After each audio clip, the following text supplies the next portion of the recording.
Good morning, you're watching Addis News Hour. I'm Zor Desalegn here with the news. Thank you for joining us and do stay tuned.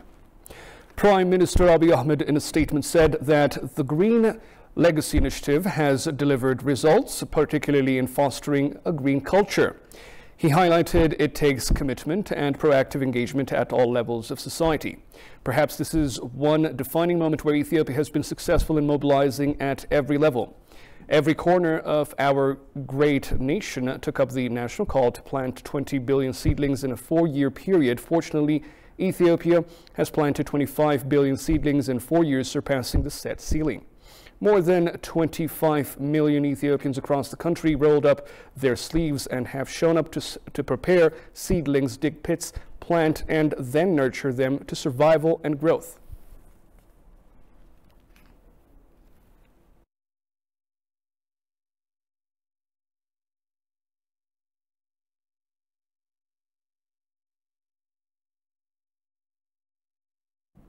The British government says it is working tirelessly to deepen the age-long bilateral ties with Ethiopia in various ways of cooperation. In an exclusive interview with EBC English, Britain Ambassador to Ethiopia, Alastair MacPhail, said his country has donated worth $100 million to Ethiopia's internally displaced persons, besides taking part in the Green Legacy Initiative. Kasan Jani reports. Over the centuries, Ethiopia has enjoyed close economic, diplomatic and cultural relations with the United Kingdom. Both countries collaborate on many issues of mutual concern at the regional and global levels. Talking to EBC English, British Ambassador to Ethiopia appreciates the Green Legacy initiatives of Ethiopia and commends the scheme ought to be strengthened to address land degradation and similar problems. And of course, last year, we had COP26 in my hometown of Glasgow, so we are very keen on the green agenda. Back in 2019, together with members of the government and some other ambassadors, I went to the first tree planting ceremony and exercise just on the outskirts of Addis Ababa and took part in planting many trees. As you can see, we have many trees here in the British Embassy compound. However, we take very seriously our responsibility to manage this green space in the most sustainable way. So when we have to lose a tree, whether it's because of disease or anything else, we replace them. And in that first year of the Green Legacy, 2019, we planted more than 50 trees in this compound. And since then, we have continued to plant trees. Most recently, 2 months ago, on the occasion of our Queen's Platinum Jubilee. We have also supported the planting of 95 million trees in Ethiopia through the Safety Net programme.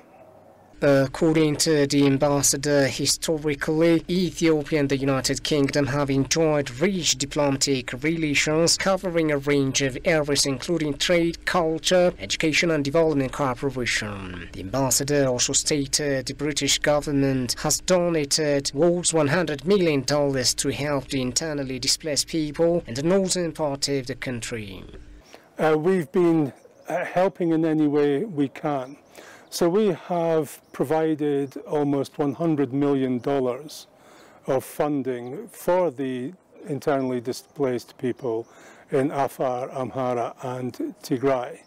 And this goes towards the vulnerable people. It goes towards water and sanitation and to shelter and to education and support to victims of sexual violence.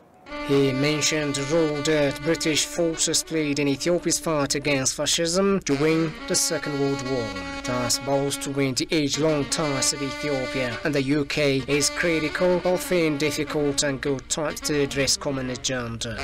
Bilateral ties between the UK and Ethiopia have always been very strong. We have fought on your side in battles against Italy, and we have stood side by side with you on your development journey.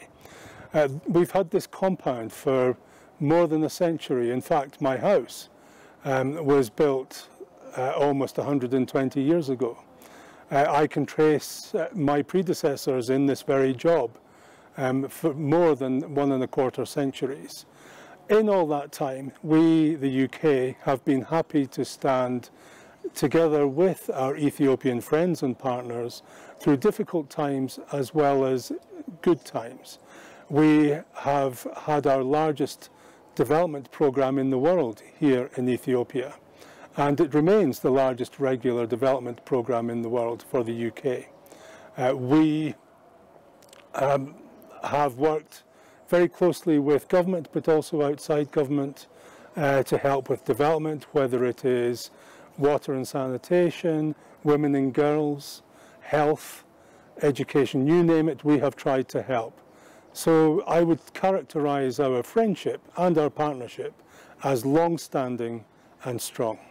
The British government is keen to help Ethiopia address water and sanitation problems, women and children issues, health and education sector development, among others. Chief of Staff of the Armed Forces says efforts are underway to build a reliable military force with complete logistics during the 2022/23 fiscal year. The remark came when the Chief Department of Defense Logistics reviewed its annual performance in the presence of logistics leaders from all branches. Field Marshal Birhanu Jula pointed out that although Ethiopia's enemies have formed alliances, integrated logistics in the army has helped to fend off any attack combined with formidable bravery. Birhanu Jula said Ethiopia is eyeing to equip its army with state-of-the-art military technologies during the fiscal year. He stated that the logistics is the bulwark of the army, adding Ethiopia has been performing better in this regard as of late.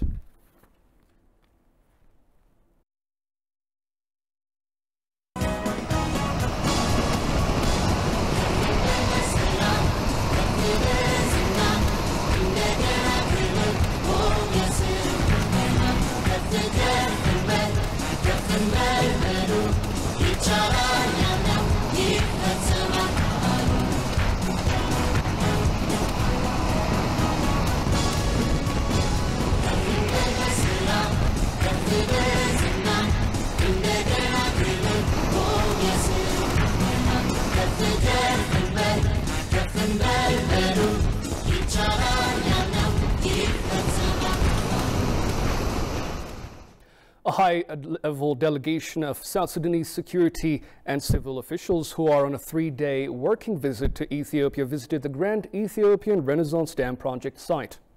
National Security Advisor of the President of South Sudan, Kongtiptip Gatloak, told Ethiopian news agency that the Grand Ethiopian Renaissance Dam is also a development project for the riparian countries.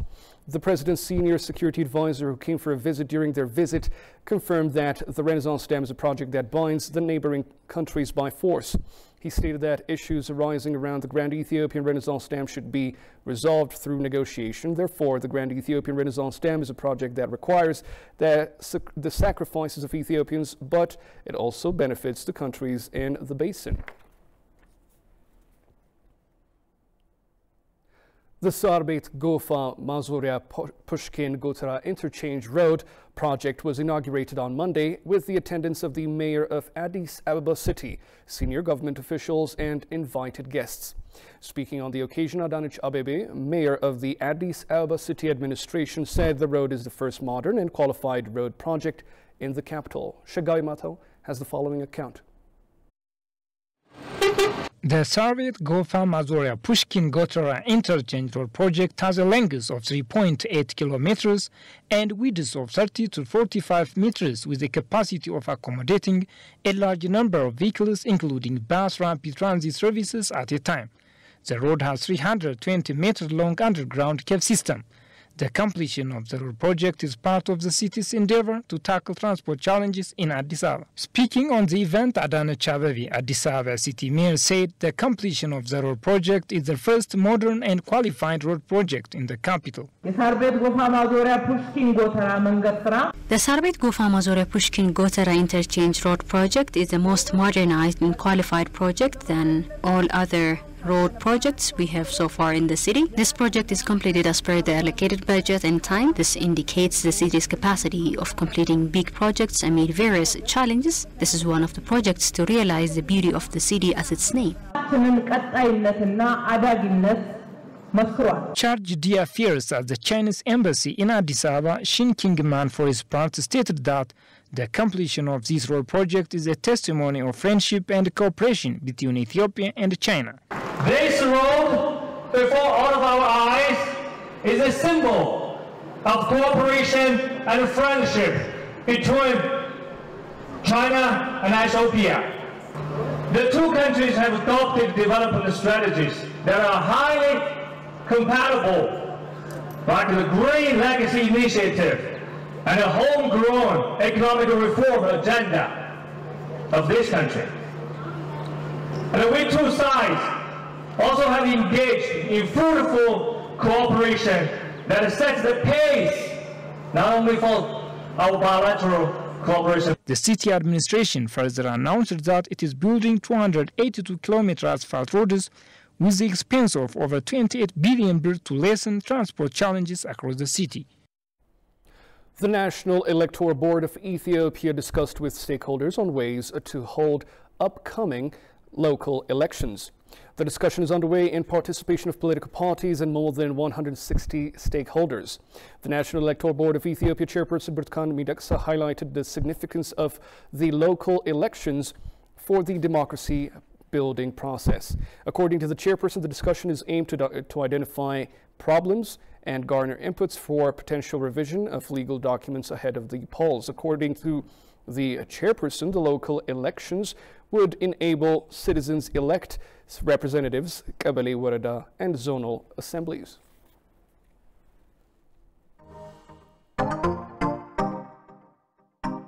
Pan-Africanism and African solidarity are the unifying statues on the grounds of Ubuntu, promoting shared vision on the basis of shared values. Commencing with new content and new approach by the coming Ethiopian New Year, memorable memories of Ethiopia's role in the global arena, and Ethiopia's contribution for the green legacy.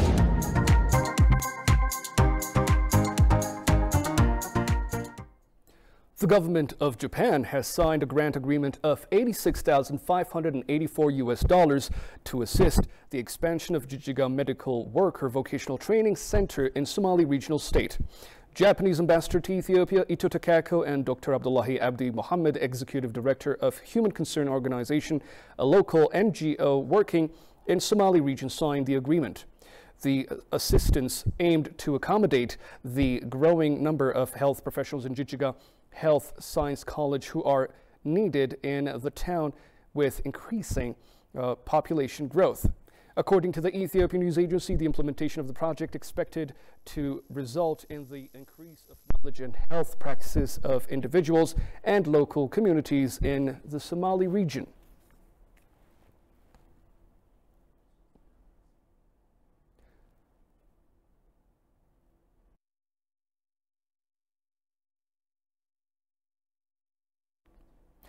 The Japan International Cooperation Agency, JICA, said it is ready to provide technical assistance to African countries to realize quality education in Africa.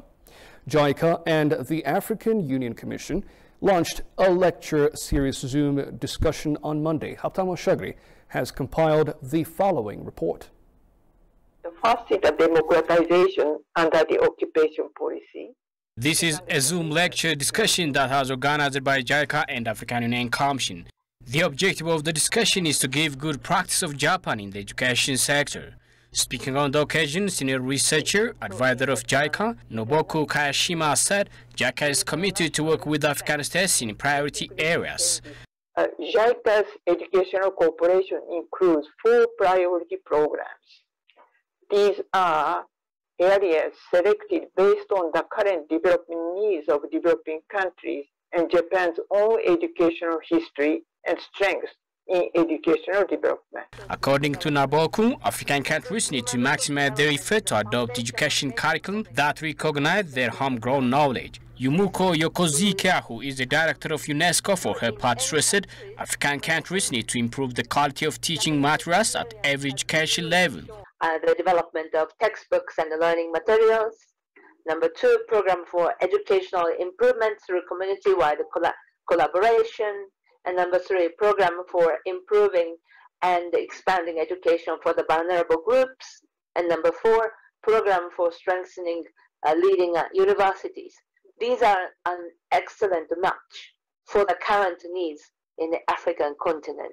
That means using OGT. Representative of Ethiopia, the national trainer at Ministry of Education, Tenesh McConnell, for her part said Ethiopia is always ready to take good lessons from Japan in education sector. Japanese experts work together, that is, in close cooperation with Ethiopian experts, and that means they work as a team throughout the entire project process. That means they will not leave us while we are doing on the project. That is, they plan with us, they do with us, they will see the improvement, and the main actors here are we Ethiopians. What Japanese experts do is they support us whenever we want any kind of support.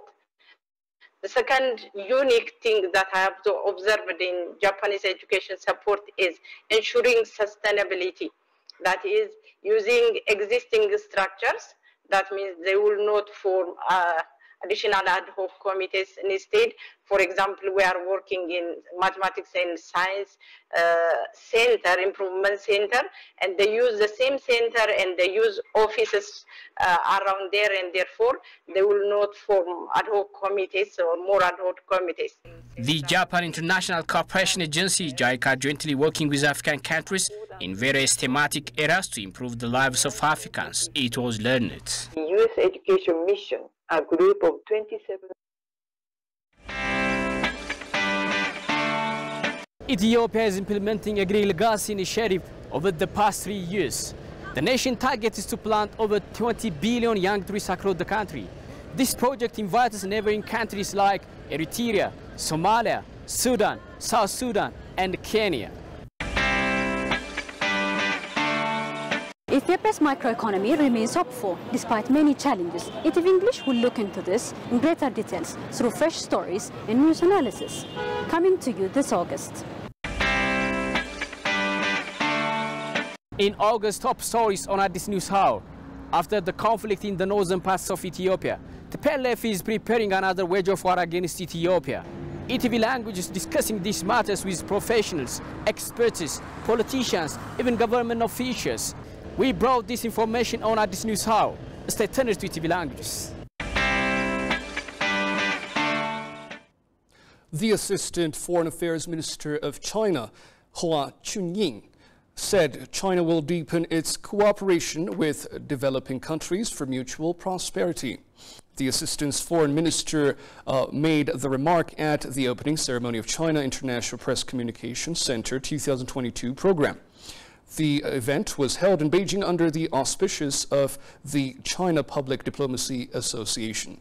During the occasion, Hua Chunying said that China has all along been a member of the big developing country family and standing with each other through thick and thin.